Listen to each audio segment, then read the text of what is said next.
Council of State today has approved Tinubu's nominee, Professor Josh Amupitan, Senior Advocate of Nigeria, as the new INEC chairman.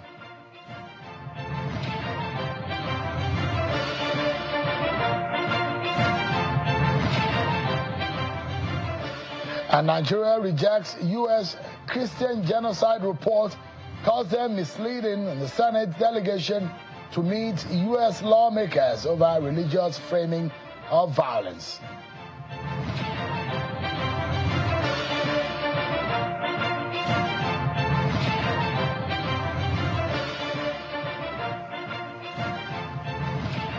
Hello everyone, welcome to the program. This is Politics Today, live on Channels Television. I am Sean Kimale here in Abuja. Tonight, we'll be dissecting President Bola Tinubu's choice of a new chairman of INEC. As a scholar, professor of law, senior advocate of Nigeria, why the choice of Amupitan? Who is Josh Amupitan? And what are the tasks before him? And of course, what are the roles of INEC chairman? We'll be dissecting all of these from you. We'll be bringing analysis for you, but also a lot of Nigerians are concerned about the genocide reports claimed by the U.S. Lawmakers, and we'll be getting to know how insecurity in Nigeria is shaping some kind of perception of the country outside. But before we get to do all of that, let's check out some of your political roundup stories.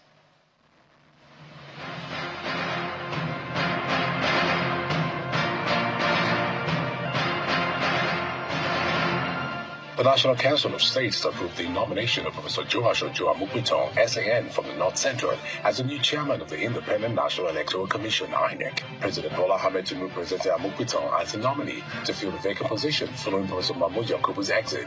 Yakubu served from 2015 till October 2025. President Tinubu told the council that Amupitan is the first person from Kogi, North Central State, nominated to occupy the position and is a politician.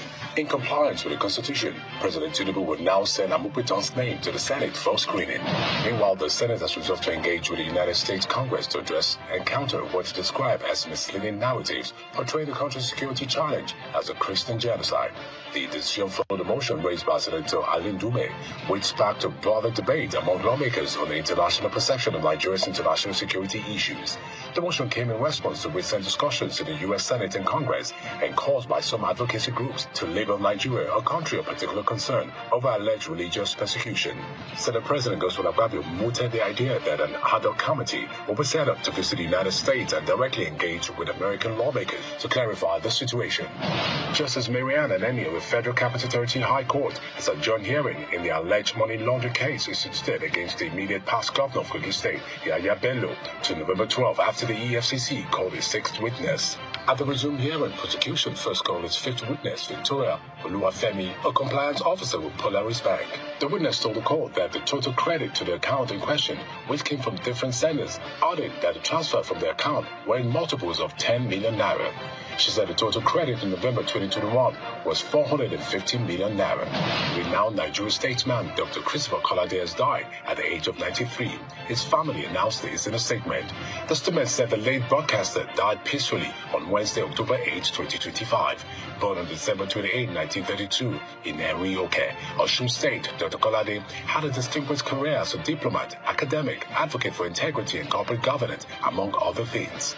Former Vice President Atiku Abubakar has criticized the continued detention of the leader of the proscribed indigenous people of Biafra, IPOB, Nnamdi Kanu, describing it as an open sore on our nation's conscience.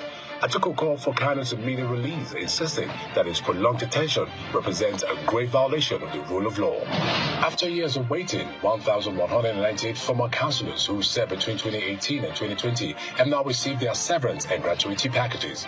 Governor Abba Yusuf has released over 10 billion naira to settle outstanding entitlements owed to former councillors and retired civil servants. This move is part of a broader commitment to social justice and workers' welfare. non-teaching staff in most universities across the country under the aegis of the Senior Association of Nigerian Universities, SANU, and the Non-Academic Staff Union, NASU, have staged peaceful protests over unresolved demands, including unpaid allowances, salaries, and renegotiations of the 2009 agreement with the federal government. The protests follow the directive from the national bodies of the two organizations following the expiration of an ultimatum issued to the federal government. Members of SANU and NASU are demanding, among other things, the renegotiation of the 2009 agreement with the federal government, immediate payment of 25% and 35% salary increment, as well as the immediate payment of all withheld salaries.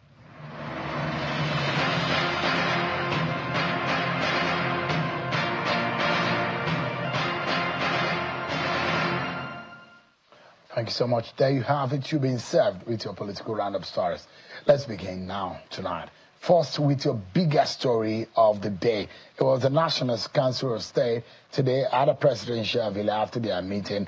They've approved the nomination of Professor Joash Ojo Amupitan as an advocate of Nigeria from the North Central State of Kogi State as the new chairman of the Independent National Electoral Commission, INEC. President Bola Tinubu presented Professor Amupitan as a nominee to fill the vacant position following Professor Mahmoud Yakubu's exit after a 10-year time at the helm of affairs. Professor Yakubu served from 2015 till October 2025. President Tinubu told the council that Amupitan is the first person from Kogi, North Central State of Nigeria, nominated to occupy the position and is apolitical. In compliance with the Constitution, President Tinubu will now send Amupitan's name to the Senate for screening. The National Council of State unanimously approved the appointment of Professor Amupitan according to the presidency as INEC chairman.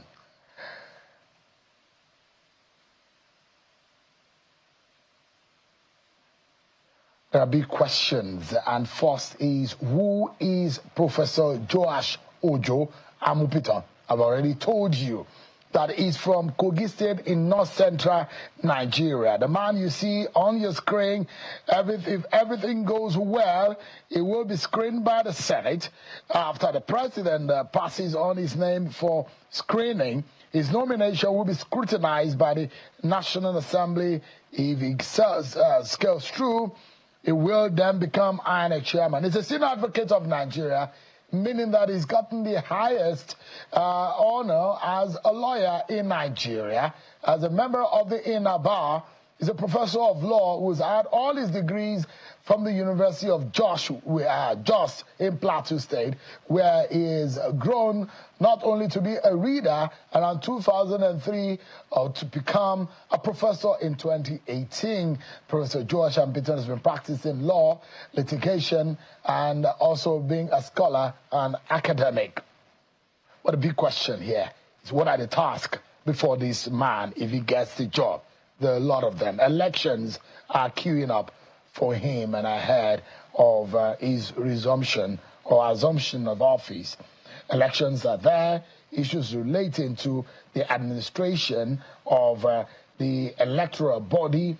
There's a whole lot of budding on how the electoral body will move ahead. There's the FCT election, there's the Anambra election, Ekiti election, the Osun governorship election, and up to the general election.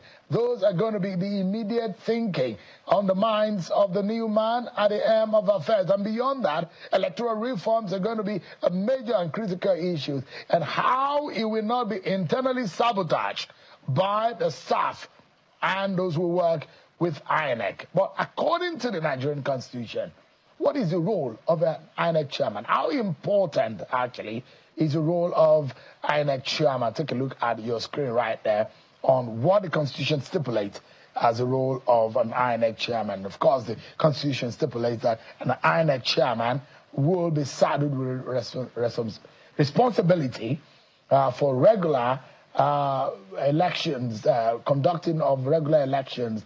Is a regulator for political party administration.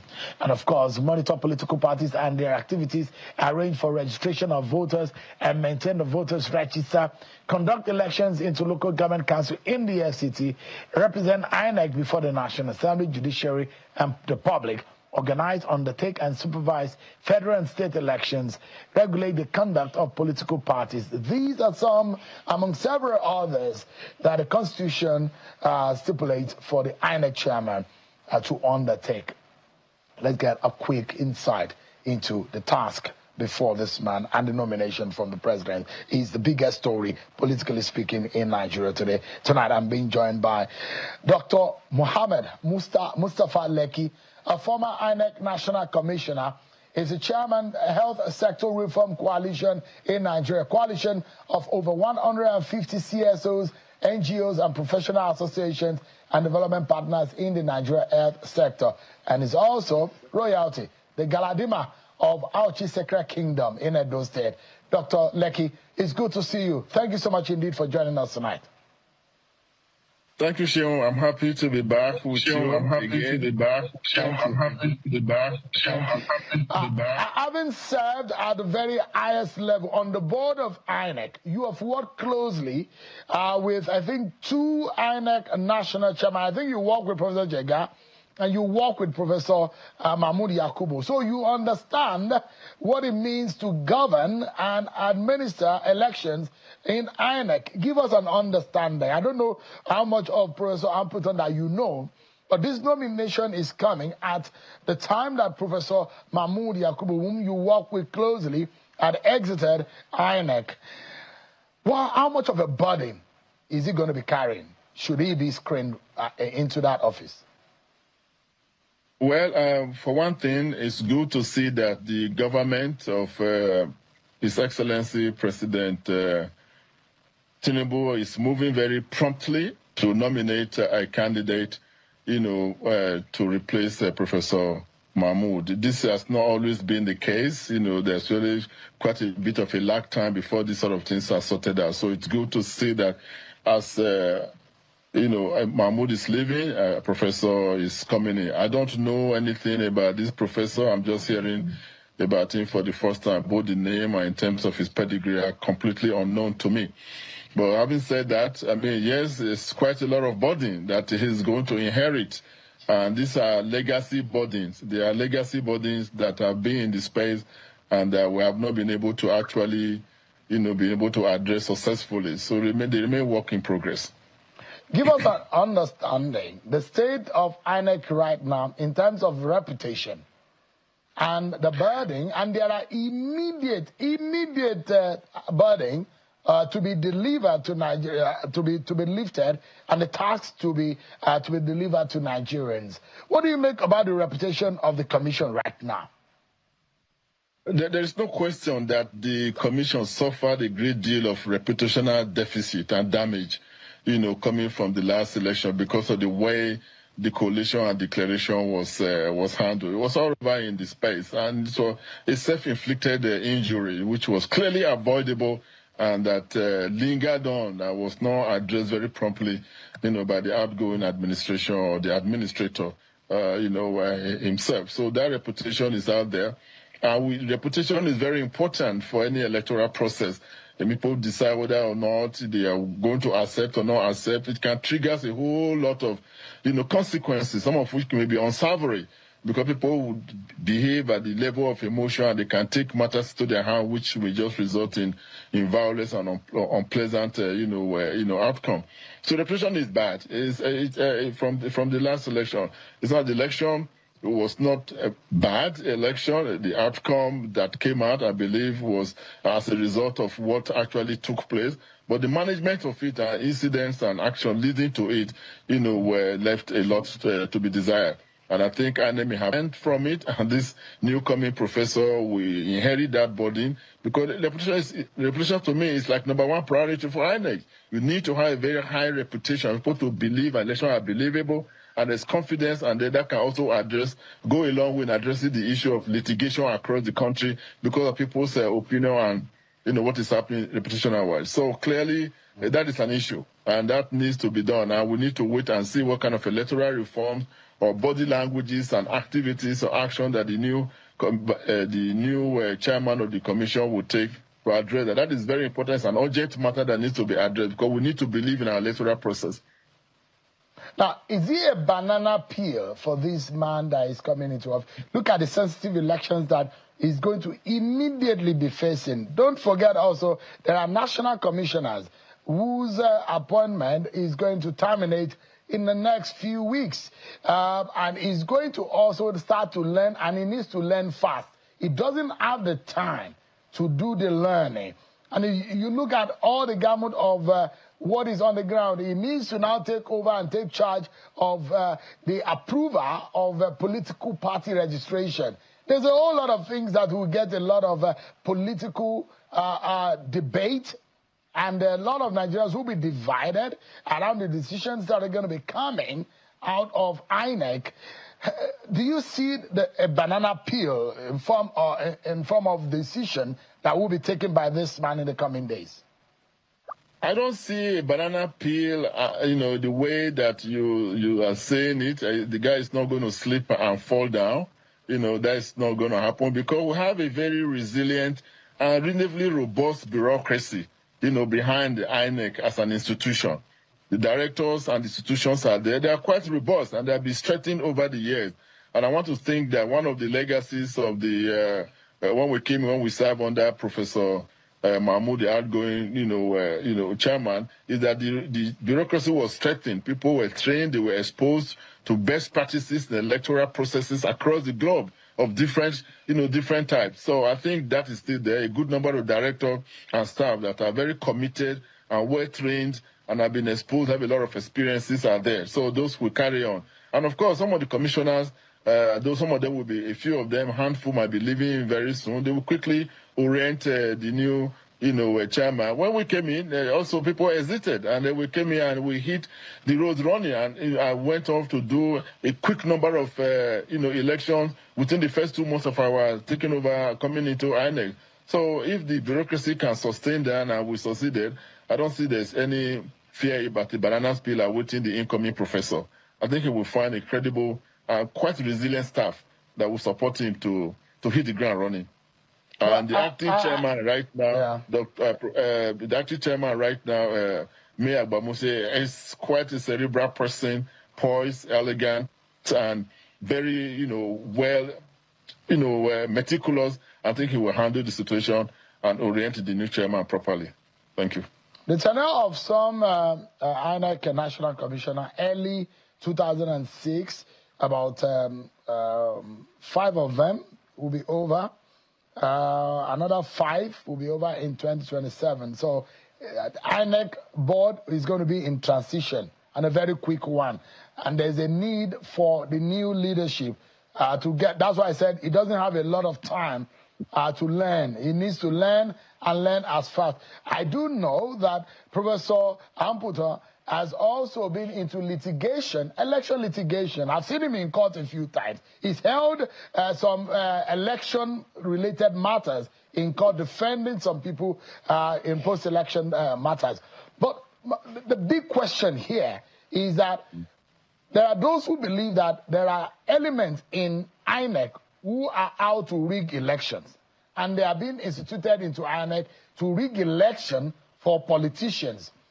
And this is one of the major problem, a reputational problem that INEC has. How can Professor Amupitan, if he's screened, be able to maneuver? You know that sometimes you will go as an INEC National Commissioner, and I know that you had almost about 5 or 6 states under your direct supervision. You have Rex under your supervision and several state secretaries of INEC under administrative secretary. But who do you know is a thief? Who do you know is a robber in terms of election robbery? So it's a very difficult one. If one person, one little person in one INEC office commits a crime, everybody points out to the #1 man.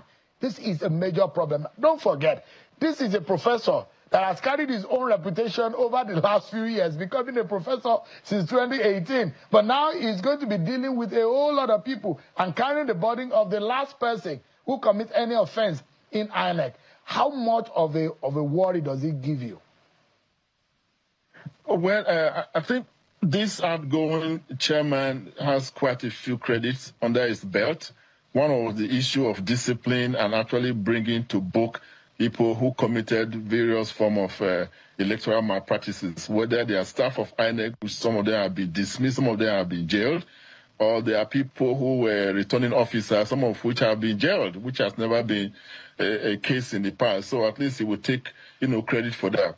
I don't believe there is a cabal within INEC that are like the election riggers that are there waiting, to throw a spanner in the work of the commission, or certainly in the work of the incoming, chairman. There is no such a thing. And if there is a rumor or any such a thing going on, they will quickly be unraveled. There are law enforcement agencies, the AFCC, when it comes to the issue of financial infractions, and they'll have the police system. No matter what we say about, efficiency and integrity, but we have all these institutions, and they're increasingly getting better and much more open, and so it can hide under that umbrella. The incoming chairman should just have zero tolerance for election infraction, be it at the political party level or at the people that are working as staff or people who are engaged, as electoral, officials who are doing the coalition and doing the returning officer. I had my issues with electoral, returning officers and coalition officers.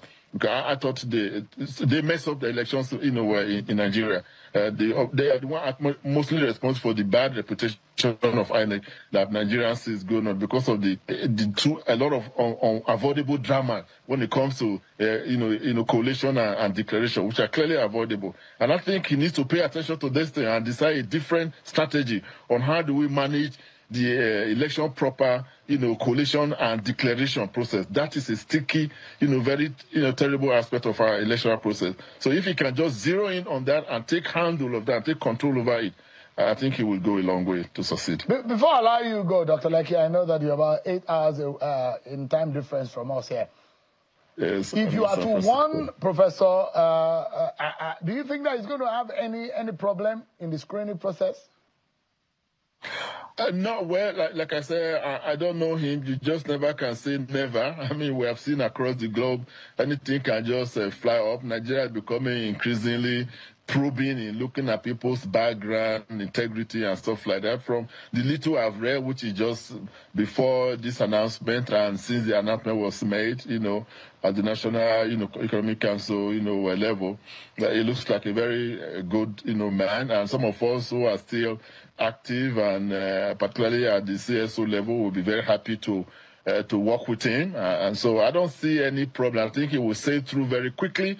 The president has done the right thing very quickly without wasting time in appointing, in nominating him, and he's been cleared. And so I see a smooth sailing clearance for him, and I wish him all the very best, and the commission all the very best too. Just quickly, in 30 seconds, if there's something that you need to warn him, now you're a man of wisdom, not only of age, but of knowledge and experience in INEC. You know that seat way too well. If there's something you want to warn him about, what would that be? He should take effective control of the election results management process. Be very clear about the nomination of who are the returning officers and people who are declaring, the election. He should take control of that personally and not delegate it, and not leave it to the, to the whims and caprices of university professors or chancellors whom they nominate. We've had bad cases of that, and I've shared with you on your platform, WhatsApp, about a paper that I gave on this very issue for detail about how this is a critical issue. He needs to take control of that, and then he will succeed. Professor Dr. Mustafa Mohammed Lekki is a former national commissioner with INEC with a lot of experience, and he has discharged same for us tonight. Thank you so much indeed. Don't forget, everyone, that this man is royalty also. He might not be wearing the royal hat tonight, but he's wearing a Western cap. But he is the Galadima of our Gisekre Kingdom in Edo State. Thank you so much, Dr. Lekki, for your time tonight. I appreciate it. Thank you, my friend, Sheon. Thank you. God bless. Take care. Bye-bye. Up next on the program, is this about image or integrity? What's really behind the National Assembly diplomatic pushback? The Senate is to send delegation to United States Congress over genocide narrative. The fiery Nigerian senator from Borno State, Ali Ndume, will be joining me next on the program. We'll be right back, everyone.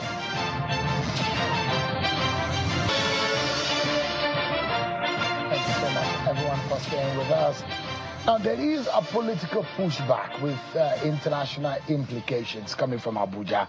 Nigeria's Senate is taking on Washington, calling out what it says are false claims of, quote, a Christian genocide. Lawmakers are saying the violence they're tearing through part of the country is not a religious war, but a broader security crisis driven by terrorism, poverty, and crime.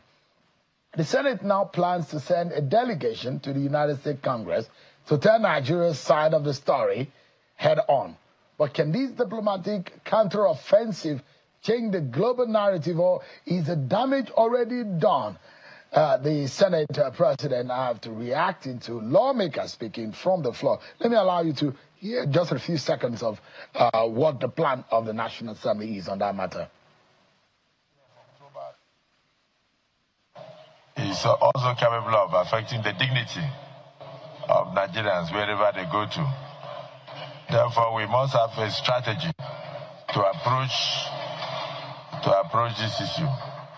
And so, leader of the Senate, my personal opinion is that this has been brought to the fore of the Senate, and then we must have exhaustive deliberations in closed session on this. And then we must also come up with a strategy to correct the misinterpretation, the misinformation, and at the same time educate the international community. One of those who spoke eloquently on the floor today about this matter and are concerned also about the issue of security is Borno State federal lawmaker representing them in the Senate, Senator Ali Ndume, who is live for us here in our studio. Senator, thanks so much indeed for joining us tonight. Thank you. It has been a while. Yeah, let me get a quick comment from you on Professor Amupitan's appointment as INEC, nomination rather, as INEC chairman. Soon, it will get to your front for screening.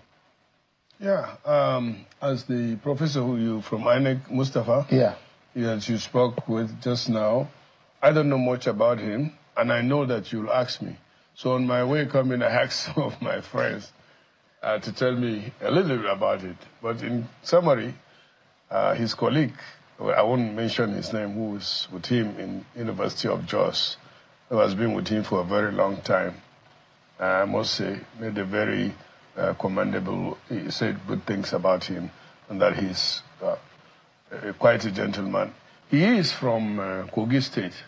But he is also from Plateau, because he schooled in there. All his degrees. All his degrees, and now he's the vice chairman at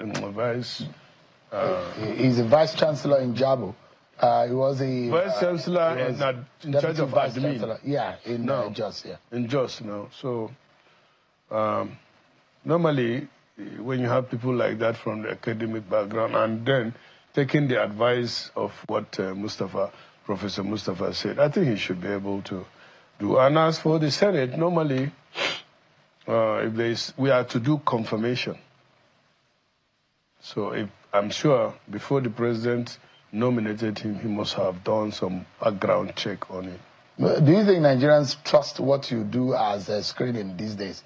Because he's a minister that has been accused. Now, you have just asked me a question. Let's stop there and don't go anywhere again. I'm giving you a background to this question. Which I'm asking you. No, you don't need, you just say I should make comment. What brought me here is to talk about the misconception about the Nigerian situation. But if you did a bad job in the Senate, you and your colleagues, the Minister of Science, look, now that have been accused. We can't do a bad job. It's a bad job because now the man is being alleged to have perjured himself, alleged to have forged his document. And it went through screening. Who? Mr. Inaji, the Minister of Science and Technology and Innovation. He's resigned his appointment. Look, don't go there. I don't want to talk about that, as I told you. This matter of forgery in Nigeria is a big problem, not only restricted to the political class, but even you now, I don't know your certificates if you are to... I have classmates. I have different... Everybody, all of these people have classmates. All these people, Naji, you say Naji has classmates. But the question is that I've never come before the Senate. Let's go and talk about what is more important. Why are you dodging away from the fact that I'm not if there was a shoddy job that was done by the Senate, in screening such a person who said he said to have had... We are not screening. Get it clear. When the minister appears and confirmation are two different things. So when minister comes, a minister comes before the Senate. We confirm. And so if you see that the degree or the certificate is... How can we see... Do you do your background checks on basic things? Wait now. Before the president sends a candidate to the Senate, there are a lot of processes, including screening him, on not only on certificates, but doing a background check by the SSS. The SSS have to clear him. So it's not your fault. Wait now. Wait. Last time the SSS brought something against somebody, and we dropped the person. So it's not, don't say we are not doing our job. After all, we are just to screen. No, not screening even. We are not even to do the screening. We are to do confirmation. You know what confirmation? Go and check. That's your problem. Let me take you to why I invited you tonight. Yeah. You and your colleagues have decided that you are going to go to the United States and confront them. What will you be telling the lawmakers in the U.S.? That what Ted Cruz and co. said is not true. It's not true to say that Christians are being persecuted in Nigeria. It's not true. You know that it's not true. And thank God, you know, this thing came up from Ted Cruz, and it has been lingering around, dates back to 2020. And even if in fact, Donald Trump in his first designated us as CPC. They call it CPC. That is country of particular concern, where a group of religion, believers of any type are being persecuted. That is the act, So that means sanctions would be applied. We had a feel of it when Nigeria wanted to buy the Tucanos. The Leahy, that time there was the Leahy law. It's now a retired senator, stopped us from there. It took the late president a lot of lobbying and some people to convince them that the terrorists have no religion concern about it. They just go about killing, and they needed the Tucanos. Fortunately, during the tenure of Joe Biden, that we were removed from the CPC list. What Ted and co are now trying to do because of the recent incidences in the country, and unfortunately again, when a particular reverend from Benue, went before the Congress, it started in the U.S. Congress before Ted Cruz case. Ted Cruz is coming up with a bill to design Nigeria specifically as CPC and also to impose certain sanctions. And this have far-reaching effect on not only Muslims, so to say, but Nigerians. Because that means, as we are fighting this war, majority, almost all the things that we use at the Nigerian security, the Nigerian army and security agencies use come from overseas. We don't even manufacture a bullet in Nigeria. So you see, when you have sanctions against a country like that, when now even with those equipment, we're still battling with the issue of insecurity in the country, and it seems to be even spreading all over. So if you have that jack on this thing of clock of not having supply of what the armed forces need, I don't know. I don't want to imagine. So it has a heavy implication. Not only our reputation, but our diplomatic relations. But now, if you go to I don't know whether you are a citizen or not, but if you come into America and they see Sheung, they will start running a check, keep you, instead of you to spend like 15 minutes at the airport, it may take you a day, or it may not. You may not even be able to go in, because if they designate you as somebody of a particular concern or politically exposed, then you're there.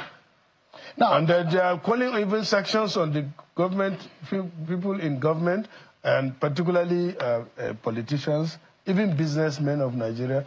It will even affect our social, So the plan of the Senate, as being raised, is that you and some of your colleagues will go to the U.S. Congress with the hope of maybe meeting a Ted Cruz himself and sit down and address the issue with the United States Congress. That's the plan, isn't it? Yeah, it's part of the plan, but as I said, we have, it's on Tuesday that, definite position will be taken on the prayers of my motion. They read the motion, and all of the senators, majority of the senators, or almost I can say all the senators, in support of this motion. You raised the motion today. What exactly was the prayer in your motion?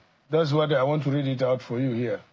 The prayers are basically four. I think there are four prayers. First is to urge the federal government through Ministry of Foreign Affairs and security agencies and other relevant security agencies to enhance transparent and data-driven public communication, providing verified casualty figures and context to counter the misinformation. You understand what I'm saying? Okay, then that's the second one, is to call on religious leaders, civil society organizations, and the Nigerian media as well as foreign media to communicate responsibly, avoiding language that could inflame sectarian divisions and fostering dialogue. Then the third prayer is to mandate the Committee on Foreign Affairs, National Security and Intelligence and Information, and National Orientation to collaborate with the executive in developing a coordinated national communication strategy to present accurate figures. If we had this kind of data, and it's in the internet and everywhere, Ted Cruz can easily be referred to all this. You see, what is happening in America on the average, and I'm glad you have been to America yourself. You know they are thinking. Somebody in, what is this place, Guzape?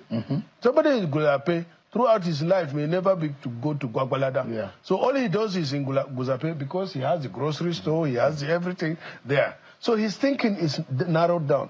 And they don't have open channels of communication, so to say, or media. Because if you want to hear anything reliably or near reliable, is you have to subscribe to CNN, you have to subscribe. Here we can juggle all those media, but in Nigeria, in America, it's not like that. You have a very strong population of Christians in the Muslim-dominated Borno State, your senatorial district. And part of what, for example, Senator Ted Cruz is blaming Nigeria for is saying there is a mass murder of Christians.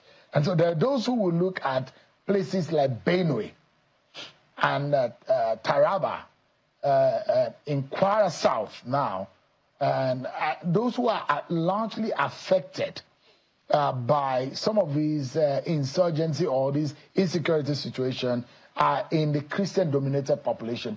Do you think that global outlook of the situation is what has caused these reports? Because if you go to Benue, which is largely Christian-dominated, Plateau Christian-dominated, and you find out of 240-something people killed in one day, you find 235 that are Christians. Yes. So someone can summarize and say, there is an attempt to wipe out Christians. I think that is I can say, naive thinking or the perspective that they're looking at.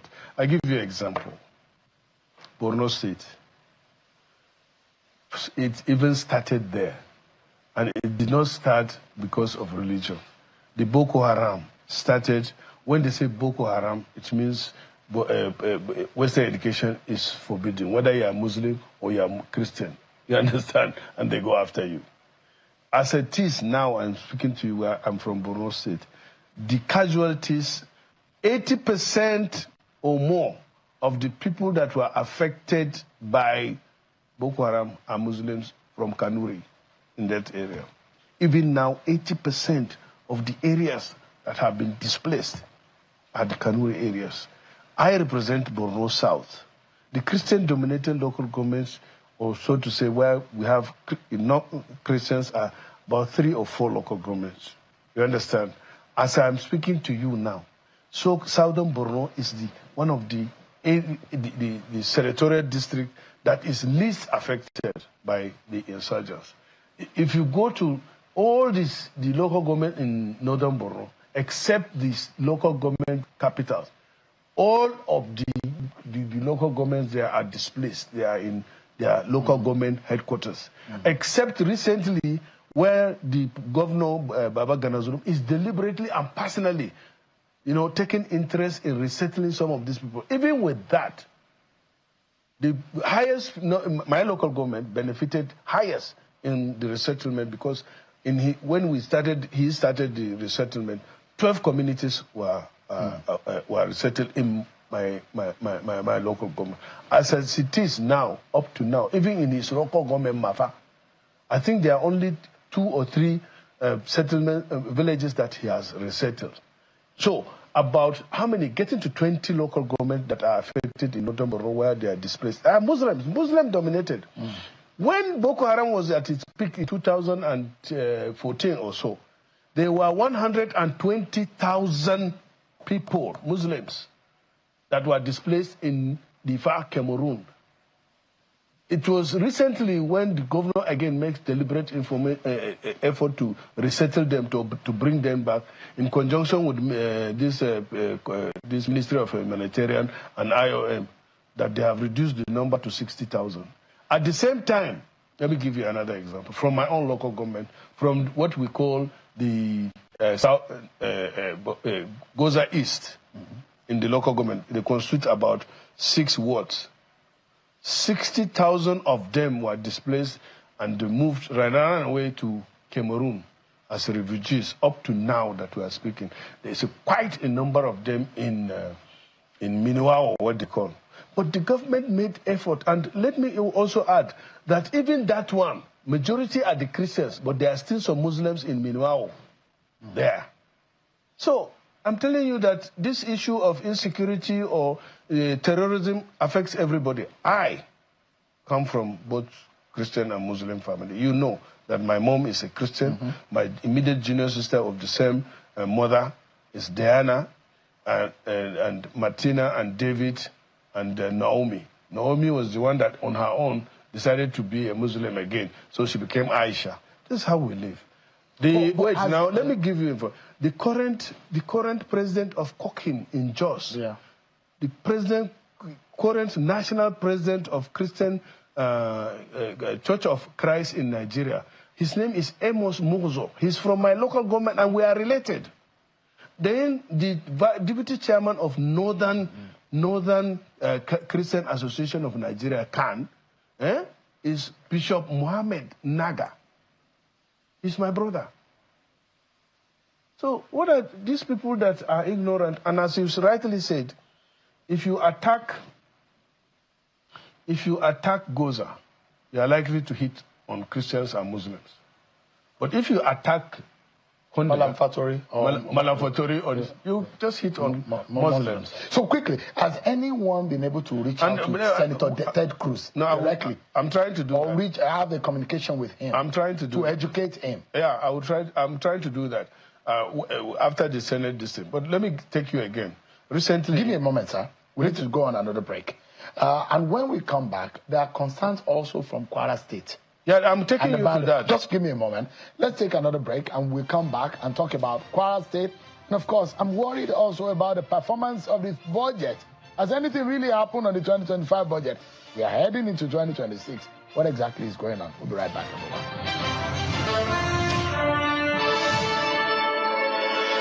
Thank you so much, everyone, for staying with us. Our closing moments now with Senator Aline Dume. We're talking about security, and Senator Ted Cruz is saying about 50,000 Nigerian Christians have been murdered in what he described as an activity that looks like genocide. Since 2009, he said about 2,000 schools, 18,000 churches destroyed by what he called Islamist armed groups, but did not cite a source of his information. So Nigerian government lawmakers are saying they will reach out to Washington to dispute some of the fact or some of the basis of information of that senator. But there are other issues that came up.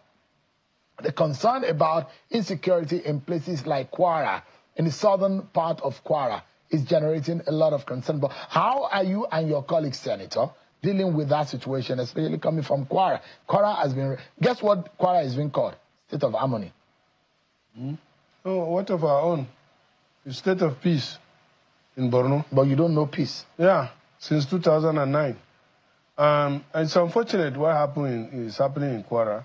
But as you can see today, it was brought under a matter of urgent national importance by the deputy leader, I think. And where the Senate is reacting to it. But on the bottom of all this is that more attention should be paid to the issue of security and welfare of Nigerian citizens. That is the main purpose of government as defined in Section 14.2 of the Constitution. I still say that Nigerian government should put this issue of the priority of security as number one.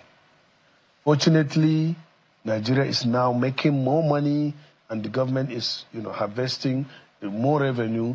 That should be channeled towards providing security and welfare of Nigerian citizens. So this government is not doing enough yet. Look, in terms of budgeting for the military. No, yeah.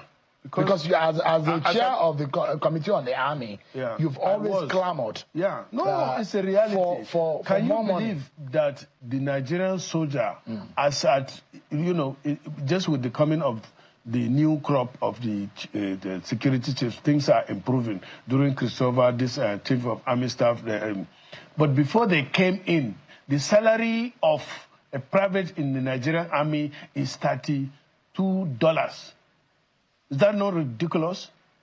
49,000 naira is not even up to 50. But recently now, this government must be credited with that. They doubled it. So Nigerian soldier is collecting, I'm not sure even if it is all, but 104. If you change that into naira, into dollars that we talk about, is $65 to $67 per month.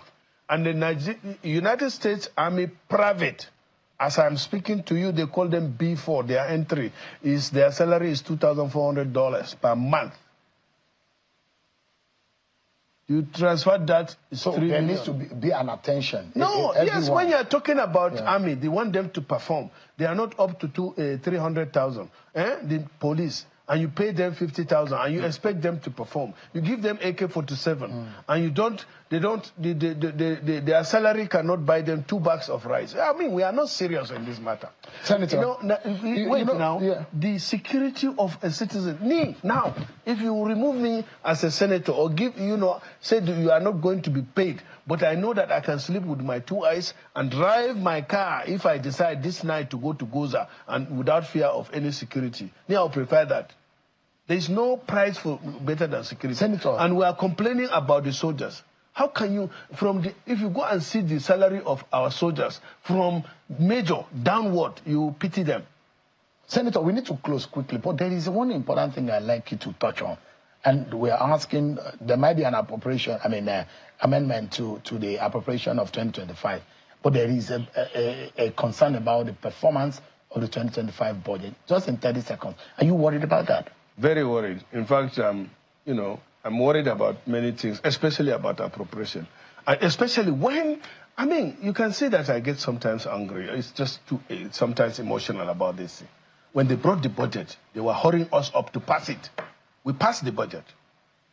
Where is it now? 2025 budget. We are in October. Where is it?